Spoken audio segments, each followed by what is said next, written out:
I finally realized that I no longer needed a personal history. I gave it up, and that, and only that, has made all the difference in the world. You know, the nice thing about giving up your personal history is that if you don't have a story, you don't have to live up to it.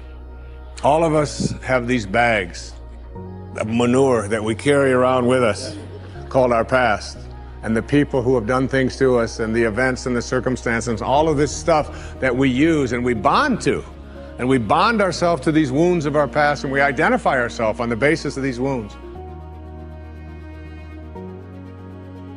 There's so many kids that have been raised to be safe and secure every moment. Anything that's insecure or unsafe, they don't want to be a part of, including language. And what it does is make you incredibly weak and fearful. And that's why there's so many people that are abundant that are angry all the time. Because they're angry because they're not growing. So don't get me wrong. I know some people are not a good influence. I'm not denying that. I'm just saying you're more than somebody's influence unless you obsess about it every moment and make them wrong so you can make yourself feel superior morally, psychologically, or spiritually. That's bullshit.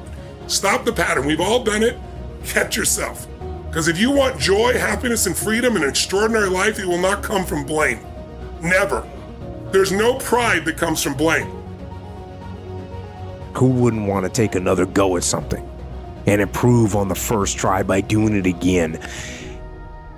And then why not do it again and again and again? And why not just do it over and over again until you have it perfect?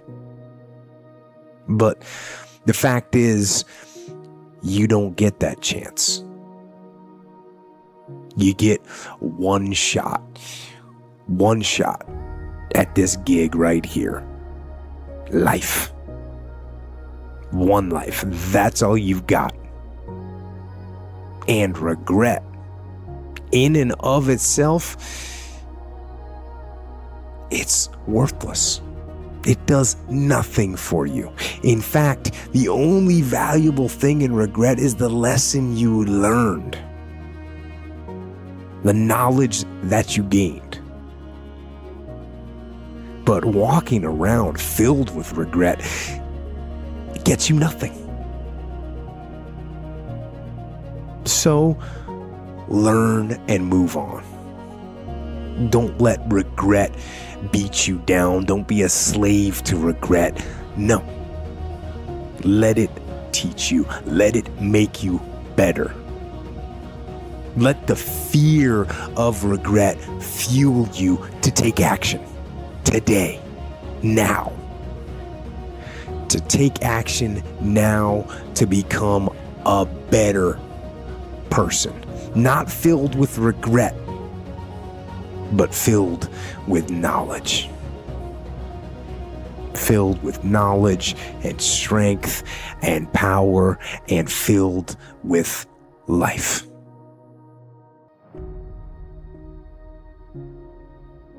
You have a great life in front of you, but your great life is in front of you. It's not behind you. What you did back there ain't got nothing to do with what God got for you. What you did back there was learn the lessons to get you to where you are at this particular moment right here. But what God got for you, do you know, man, that you can actually mess your life completely up?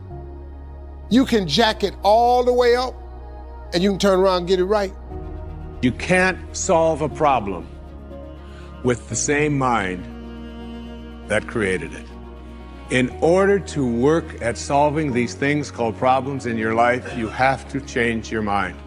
It is your mind where they live. It is your mind that created them. There is where you experience them. They're all illusions. You must change your mind. Literally rewrite your agreement with reality. One of the most difficult things to do in the world is to admit that you were wrong. Admitting that you were wrong is nothing more than saying, I have been making choices with my mind that have created things in my life that are not working.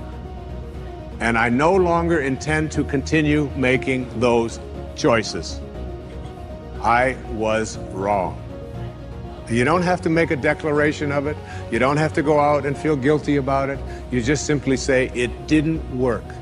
The relationship that I was in before, I behaved in these ways. I didn't realize that it wasn't working for me. Now I do, and this is where I choose to be now.